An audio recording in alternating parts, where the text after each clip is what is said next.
খুলেছে নরকের দরজা। বিজ্ঞানীরা এতদিন ধরে এই একটা জিনিসের ভয় পাচ্ছিলেন।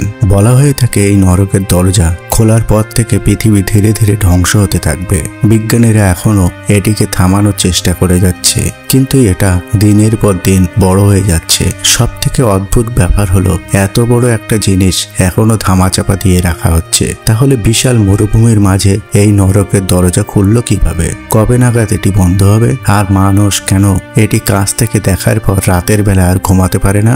বিজ্ঞানীরা আগেই জানতেন একদিন নরকের দরজা ঠিকই খুলবে, কিন্তু এটা যে মরুভূমির মধ্যে দিয়ে খুলবে এটা তারা বুঝতে পারেনি। দূর থেকে দেখলে আপনার মনে হতে পারে এটা একটা আগ্নেয়গিরি, কিন্তু একটু কাছে গেলেই বুঝতে পারবেন এটা আগ্নেয়গিরি না, বড় বিশাল মরুভূমির মধ্যে তৈরি হওয়া কোনো গর্ত থেকে আগুন বের হচ্ছে। এর চারপাশে বেড়া দেওয়া আছে ঠিকই, কিন্তু এটা ধীরে ধীরে বড় হচ্ছে। আর এটাই বিজ্ঞানীদের সব থেকে বড় আতঙ্কের কারণ। এই আগুন থামানোর জন্য গত বছর বিলিয়ন বিলিয়ন ডলার খরচ করেছে বিজ্ঞানীরা, কিন্তু এই আগুনের সমস্যা হলো এটা যতবার থামানোর চেষ্টা করা হয় ততই এটা বড় হতে থাকে। তুর্কমেনিস্তানের রাজধানী থেকে 260 কিলোমিটার দূরে কারাকুম মরুভূমিতে খুলেছে এই নরকের দরজা। এটা 70 মিটার চওড়া ও 30 মিটার গভীর। এটার নাম দিয়েছেন বিজ্ঞানীরা ডোর টু হেল, অর্থাৎ নরকের দরজা। এটাকে নরকের দরজা বলার কারণ হলো এই আগুন কোনোভাবেই থামানো যায় না। বিভিন্ন ধরনের মানুষেরা বিশ্বাস করেন খারাপ কাজ করা মানুষেরা এই রাস্তা থেকে নরকে যাবে। ব্যাপারটা হলো এই নরকের দরজা কিন্তু 2-1 দিনের খোলে না। এটা খুলেছে 1971 সালে। আপনি শুনলে অবাক হবেন, এটা কি ইচ্ছে করেই খোলানো হয়েছে। 1971 সালে সোভিয়েত ইউনিয়নের কিছু বিজ্ঞানীরা এই গর্ত তৈরি করেছিলেন। তারপর তারা এই গর্তে আগুন ধরিয়ে দেন। সেই থেকে যে আগুন জ্বলছে সেই আগুন আজও নেভানো যায়নি। সব থেকে অদ্ভুত ব্যাপার হলো এই গর্ত তৈরি হওয়ার পর 50 বছর হয়ে গেছে।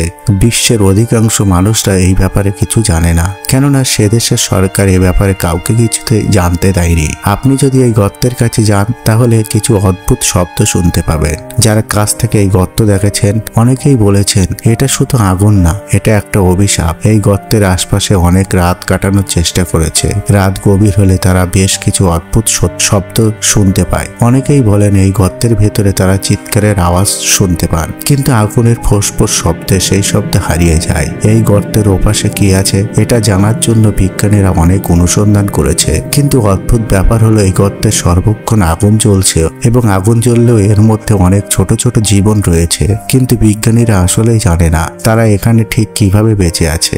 অনেক সন্ন্যাসীদের মতে এই গর্ত আরেকটু খুললেই দেখা যাবে নরক, যেখানে পাপের শাস্তি দেওয়া হবে।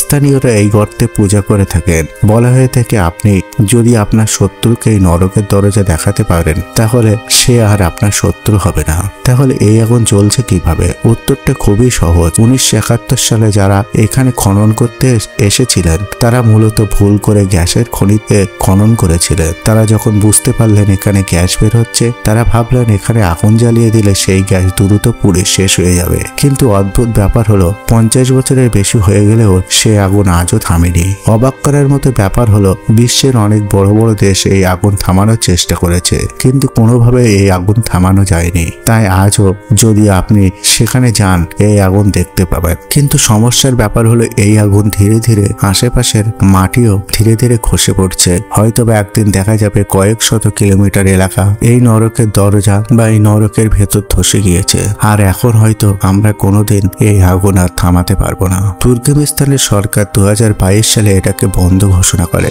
কিন্তু এটা এখনো বন্ধ হয়নি। এটাকে কোনো রকম ভাবে বন্ধ করা হচ্ছে না, কিংবা কেন বন্ধ করা হচ্ছে না এর সঠিক কোনো তথ্য প্রমাণ এখনো পাওয়া যায়নি। তবে এটা অস্বাভাবিক কিছু নয় যে বিশ্বের আরো অনেক জায়গায় এমন নরকের দরজা খুলতে পারে। হয়তো গোটা পৃথিবী এই নরকের মধ্যে ডুবে যাবে। এমন তথ্যবহুল রহস্যময় ভিডিও পেতে আমাদের চ্যানেলটি সাবস্ক্রাইব করুন।